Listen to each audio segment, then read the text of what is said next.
Bonjour, les îles Canaries sont au nombre de 8. Je vous en ai déjà présenté 5 et je vous invite à découvrir la 6e, Grande Canarie. Je pars de Toulon, mon port d'attache. J'y ai travaillé tout l'été comme masseur kinésithérapeute spécialisé en méthode Mézières. Je prends un train en direction de Marseille, puis je continue avec un bus afin d'atteindre l'aéroport de Marseille-Marignane. File d'embouteillage des voitures de monsieur et madame tout le monde. Heureusement, la voie du bus est libre. Nous arrivons à l'heure à l'aéroport de Marseille-Provence qui est en plein travaux. Notamment, j'aperçois des parkings importants. Je me repère, je cherche l'aérogare de départ. Attention, il y en a 3 sur Marseille. Donc, c'est le principal, le plus ancien, la porte des départs, et en tant que Corse, je sais attendre. Donc je me pose tranquillement sur un siège et j'attends l'heure de pouvoir m'enregistrer, puis d'effectuer les formalités de douane afin d'être autorisé à gagner la porte d'embarquement. Rien ne sert de courir, il faut partir à point. J'ai pour habitude d'être en avance de façon à être à l'heure. Je vous ai déjà proposé 96 documentaires consacrés aux îles Canaries. Celui-ci est le 97e. L'avion de Air Iberia, c'est-à-dire la compagnie espagnole d'aviation, l'équivalent d'Air France, décolle. Nous nous éloignons de l'Hexagone et nous atterrissons à Madrid pour une escale de 2 heures. L'aéroport de Madrid est vraiment un très très grand et bel aéroport. On y respire bien, les couleurs sont chatoyantes, vives. Finalement, j'aime bien cet aéroport, d'autant plus qu'il me permet, d'un coup d'aile, d'atteindre les îles Canaries. À nouveau, un décollage et un vol d'environ 2 heures. Au départ, on survole le territoire espagnol et puis ensuite, eh bien, on est au-dessus des flots, très haut. J'ai la chance d'être à côté d'un hublot et de pouvoir dire bonjour, île de Grande Canarie. Bon, le temps n'est pas si beau que cela, mais après une première nuit passée dans la capitale de la Grande Canarie, Las Palmas, eh bien, je me lève de bonne heure pour aller me promener sur la plage des Canteras. C'est une plage d'environ 3 kilomètres de long. Elle est large, elle a du sable fin. On a planté des arbres et surtout on a planté des immeubles. À 7 heures du matin, en ce jeudi 5 octobre 2023, il fait déjà 24 degrés. On dit que les îles Canaries sont les îles du printemps éternel, eh bien ça y ressemble, même si en ce moment, en France, il fait plus que chaud en certains endroits.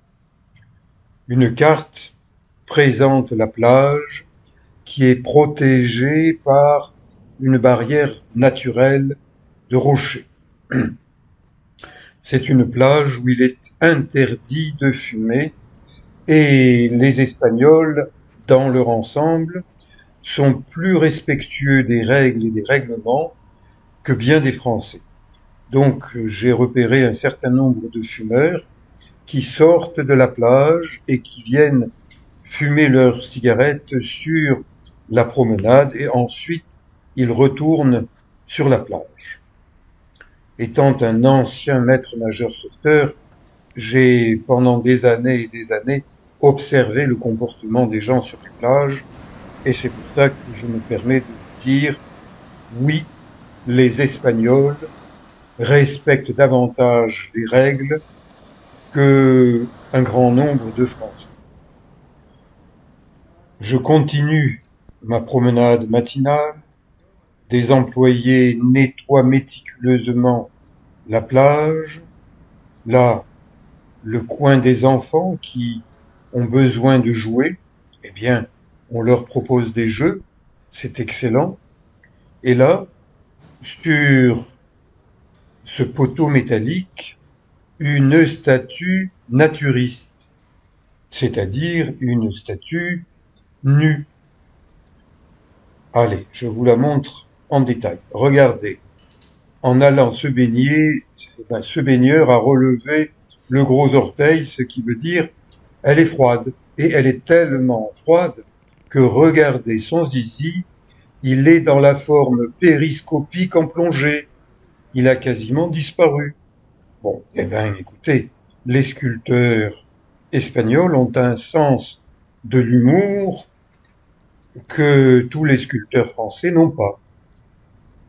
Je continue ma promenade et j'arrive au coin des pêcheurs avec leurs petites barques traditionnelles.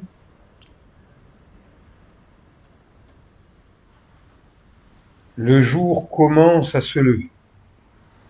Je marche depuis une demi-heure et j'aperçois la totalité de la plage des Cantars.